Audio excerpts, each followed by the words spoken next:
আজকে তোমাদের সাথে শেয়ার করব দারুণ মজার একটি স্ন্যাক্সের রেসিপি। বাড়িতে যে কোনো গেস্ট আসলে অনায়াসেই তোমরা বাড়িতেই বানিয়ে নিতে পারবে, যে কেউ এটা খেয়ে ভীষণই খুশি হয়ে যাবে। তো আজকে আমি বানাচ্ছি চিকেন স্যাটে।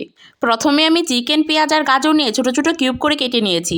এখন স্বাদ মতো লবণ, কিছুটা মরিচ গুঁড়া, 1 চামচ সয়া সস, 1 চামচ চিলি গার্লিক সস, সামান্য আদা রসুনের পেস্ট আর সামান্য ভাজা জিরে গুঁড়া দিয়ে ভালোভাবে মিশিয়ে নিব।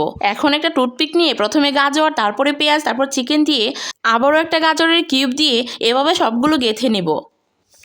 বাকিগুলো আমি সেমভাবে টুথপিকে গেঁথে নেব। সবগুলোকে গেঁথে নেওয়া হয়ে গিয়েছে। এখন এক পাশে রেখে আমি একটা ব্যাটার বানিয়ে নিব।